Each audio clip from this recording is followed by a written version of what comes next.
Bonjour à toutes et à tous et bienvenue dans cette vidéo, j'espère que vous vous portez bien. Moi je profite d'un moment de répit pour pouvoir vous tourner cette vidéo, je suis absolument ravie d'avoir le temps de pouvoir faire ça. Comme vous le savez peut-être pour les personnes qui me suivent, j'ai repris mes études, je suis maintenant en école de sophrologie et je travaille en même temps, donc voilà, c'est pas évident pour moi de trouver du temps entre l'école, les révisions aussi, l'apprentissage que je dois faire sur le peu de temps libre que j'ai, et puis mon travail 35 heures en tant qu'esthéticienne. Voilà, mais aujourd'hui je me présente devant vous pour vous proposer une vidéo. J'aimerais revenir un petit peu en arrière sur une vidéo que je vous avais présentée il y a un an, en novembre 2021, et cette vidéo c'était ma wishlist sur mes envies de plantes d'intérieur du moment. Je voulais revenir un petit peu là-dessus pour voir un petit peu ce qui s'était déroulé un an après. Est-ce que j'ai craqué? Est-ce que les plantes que je vous avais pas présentées mais que j'avais évoquées sur cette vidéo wishlist, eh bien est-ce que j'ai succombé? Est-ce que je les ai achetées? Au contraire, j'ai été raisonnable. Bien évidemment, cette liste était non exhaustive puisque, étant passionnée dorénavant de plantes d'intérieur, j'ai évidemment plein d'envies différentes et bien évidemment je suis tentée quotidiennement, ou parfois je vois une plante qui me plaît et je l'achète alors que c'était absolument pas prévu. D'ailleurs je vous en ai présenté dans mes différents hauls au cours de cette dernière année. Mais là la question est, est-ce que les plantes que j'avais nommées dans cette wishlist, est-ce que maintenant elles font partie de ma collection? J'espère que ce nouveau thème vous intéresse. Je vous invite d'ailleurs à regarder cette ancienne vidéo si c'est pas déjà fait. Et écoutez, si vous êtes prêts, on est parti. Dans cette vidéo wishlist, je vous avais notamment parlé de deux syngoniums différents. Pourquoi? Parce que je possède celui-ci depuis maintenant pas mal de temps. Je vous l'avais déjà présenté en vidéo. Franchement, il a quadruplé de volume depuis que je l'ai. Il est très très impressionnant. Vous voyez, j'ai du mal à le rentrer dans le cadre. C'est une de mes plantes préférées qui se trouve dans ma chambre. Et je l'adore. Alors régulièrement, il y a des petites feuilles vraiment sur le côté qui deviennent jaunes et qui s'affaissent un petit peu. Mais vraiment, ça n'empêche en rien son évolution. Je l'ai rempoté qu'une seule fois et je vois que les racines dépassent énormément, donc je pense qu'il est grand temps de le rempoter eh bien une deuxième fois. Et je me demande quand est-ce que cette plante va arrêter de grandir. Mais voilà, tout ça pour vous dire que c'est par ce syngonium que je suis tombée un petit peu en amour de ces plantes-ci. Et du coup, j'avais vu plusieurs syngoniums qui me plaisaient, notamment, je l'avais vu sur la chaîne de Goldie, je crois que je vous l'avais dit à cette époque en plus, notamment le syngonium confetti. Alors, sachez que moi je suis un petit peu frileuse pour ce qui est de commander sur internet. C'est vrai que j'aime pas trop, je l'ai déjà fait, attention, et puis ça s'était bien passé sauf une fois où c'était quand je cherchais ma première Monstera Deliciosa. C'est marrant, à l'époque on n'en trouvait pas tant que ça, et pourtant c'était il y a pas si longtemps.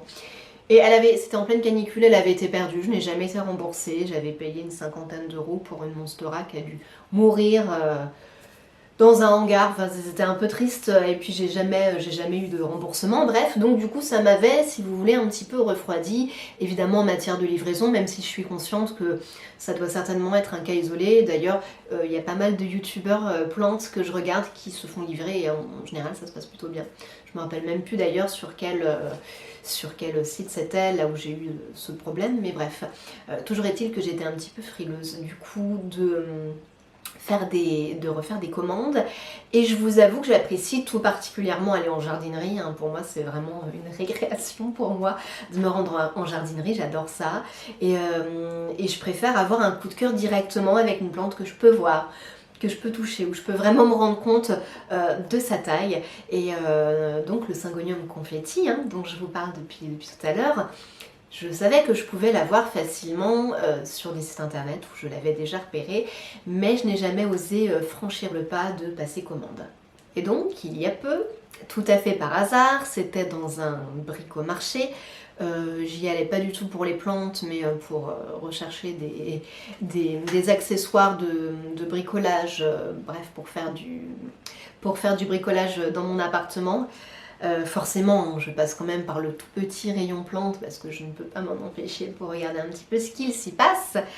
Et je suis tombée sur ce petit bonhomme Et bah forcément, dès que je l'ai vu, je me suis dit, mais c'est un confetti, c'est trop bien. J'essaye un petit peu de vous montrer au niveau de ces petites taches, il est reconnaissable par cette couleur vert clair. À ne pas confondre apparemment avec le Milk Confetti, qui serait plus clair que celui-ci, mais c'est vrai qu'en regardant sur internet, la différence n'est pas forcément flagrante. Donc parfois il faut aussi se méfier un petit peu de ce que Google nous dit. Mais je vous laisse un petit peu regarder. On peut le reconnaître grâce à ces petites taches roses sur ce feuillage vert. Et je trouve cette plante absolument adorable. Vous voyez, là on voit bien au niveau de cette feuille-ci la tache un petit peu plus grande qui est rose. Je suis hyper contente. Ça fait tellement longtemps que je voulais cette plante et je ne l'avais jamais vue en vrai, donc je suis absolument ravie. Et effectivement, il a des petites taches par-ci par-là. Là, il y a une feuille qui est en pleine évolution. Il a l'air de se porter plutôt bien et ça ne fait que récemment qu'il a rejoint ma collection. Ses racines dépassent déjà. Alors moi, il faut savoir que je ne rempote pas mes plantes immédiatement après l'achat. Je sais qu'il y en a qui le font et qui me le conseillent. Moi, c'est vrai que je le fais pas forcément parce qu'au vu de la réussite, si je puis me permettre, de ma collection, j'en vois pas trop pour l'instant l'intérêt. Ça veut pas dire que je changerai jamais d'avis, mais pour l'instant, c'est vrai que c'est pas pour moi une obligation de rempoter immédiatement. Mais toujours est-il que lui, on voit bien qu'il y a ses racines qui dépassent. Donc je pense que lui par contre il va rapidement passer en mode rempotage et peut-être que du coup il sera aussi grand que mon premier Syngonium. Mais quand même un petit peu la différence de taille en sachant que ce Syngonium là je l'ai eu pratiquement à cette taille là, peut-être un tout petit peu plus. Mais du coup j'ai bon espoir, qui sait, on lance les paris, que j'aimerais bien qu'on fasse un petit pari et qu'on se dise que allez, est-ce que dans un an le petit Syngonium confetti, est-ce qu'il deviendrait pas aussi grand que celui-ci, que son grand frère? Franchement ce serait plutôt sympa. Et là peut-être que j'aurai la honte de vous annoncer qu'il est mort, on ne sait jamais. Peut-être que dans 6 mois je vous dirai bon bah c'est un échec total, il est mort, j'ai fait une bêtise. Ce n'est pas impossible non plus. Le suspense n'est pas énorme puisque vous avez un petit spoiler qui se trouve derrière moi si vous avez bien observé, puisque d'habitude derrière moi se trouve mon Diefenbachia et j'ai troqué sa place, il est maintenant à un autre endroit dans mon appartement parce que le week-end dernier, dans un petit truffaut, je suis tombée sur cette plante absolument magnifique. Et voilà, je l'ai enfin, la Calathea White Fusion. J'avais une trouille d'acheter un jour cette plante et je me souviens, je crois vous avoir dit dans ma fameuse vidéo wishlist que je l'avais déjà croisée en... je sais, est-ce que je vous l'ai dit? J'ai un doute. Mais je l'avais déjà croisée en jardinerie, la White Fusion, dans des piteux états, souvent à une 50aine d'euros et en étant vraiment... pas en bon état. Et celle-ci, je l'ai trouvée dans un petit truffaut à 33 €, quelque chose comme ça, dans l'état où vous la voyez, hein, vraiment, elle vient juste d'arriver dans ma collection et je suis absolument en amour. Donc elle est vraiment face à la lumière, hein, c'est d'ailleurs pour ça que je l'ai mis à cet endroit-ci. C'est d'ailleurs ici hein, que repose ma Monstera Deliciosa Variegata. Parce que j'ai une fenêtre assez grande vraiment en face de moi, donc l'important en fait pour des plantes qui ont autant de blanc sur leur feuillage, c'est qu'elles conservent ce blanc et qu'elles se portent bien. Je vous la montre d'un petit peu plus près quand même. Ce que j'ai fait quand elle est arrivée, d'ailleurs j'ai fait la même chose, je ne vous l'ai pas précisé pour le petit Syngonium confetti. Je l'ai douché, de toute façon le terreau était sec, que ce soit elle ou le Syngonium.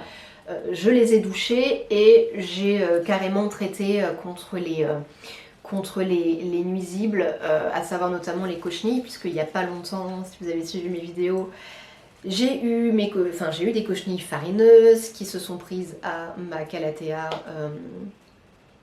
Majestica White Star, qui l'ont complètement tuée. Pratiquement elle survit, hein, ceci dit, elle est en train de survivre, mais je l'ai pratiquement perdue alors que je venais de la voir. Donc il est absolument hors de question que les cochenilles reviennent et qu'elles fassent pareil sur ma White Fusion. Vraiment, j'en ai aucune envie.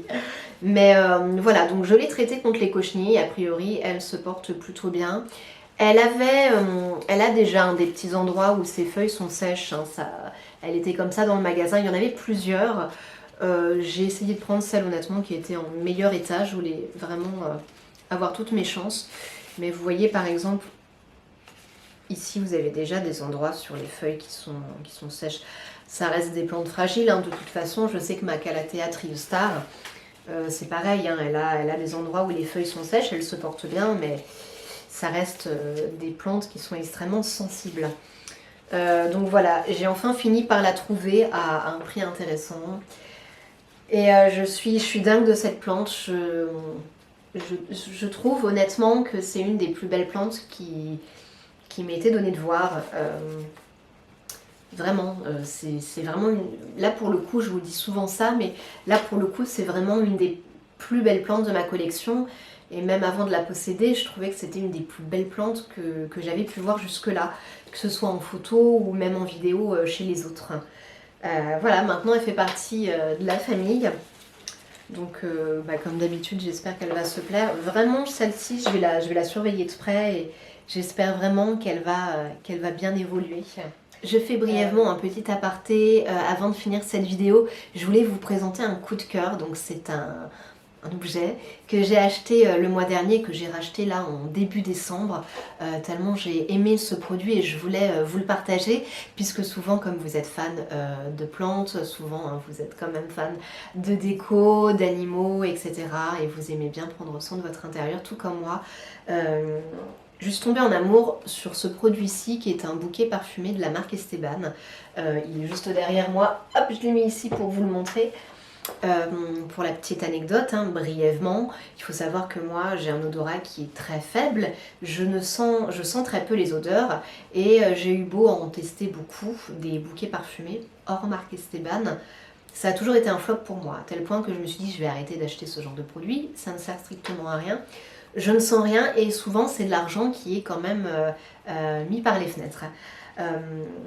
Il y a un mois, je me suis promenée dans un Nature et Découverte, un petit peu par hasard, j'aime bien ces magasins-ci, et je tombe sur la senteur Neroli, des bouquets parfumés de la marque Esteban. Je suis tombée en amour et j'ai un petit peu craqué.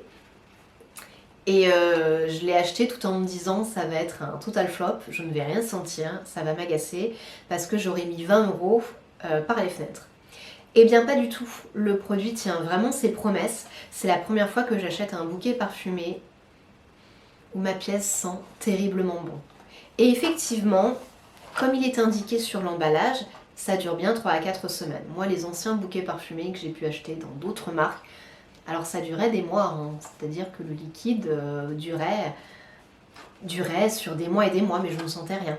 Là, effectivement, en un mois, vous n'avez plus de liquide à l'intérieur de votre petit vase, mais par contre, votre appartement sent bon. Donc, au début du mois de décembre, je suis tout de suite retournée à Nature et Découverte pour acheter une recharge et pour en racheter un, parce que cette fois-ci j'en ai mis un dans mes toilettes, voilà pour la petite anecdote, et j'ai racheté celui-ci, mais cette fois-ci avec le parfum cèdre. C'est un bonheur, donc voilà, je voulais vous partager cette petite découverte, si jamais vous voulez parfumer votre intérieur.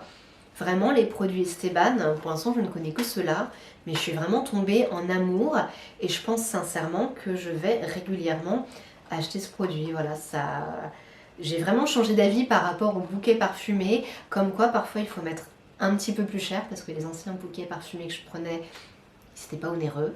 Ça effectivement, ça coûte plus cher, mais ça marche, donc je suis absolument enchantée de cette découverte. C'est tout pour cette vidéo, je vous remercie sincèrement d'avoir regardé jusqu'au bout. N'hésitez pas à vous abonner à ma chaîne si vous souhaitez soutenir mon travail et puis à me suivre sur ma page Instagram. J'essaye de poster régulièrement. En tout cas, prenez soin de vous, prenez soin de vos proches, passez de très belles fêtes si je ne vous retrouve pas d'ici là. Et puis, je vous souhaite une très belle journée. À bientôt, merci.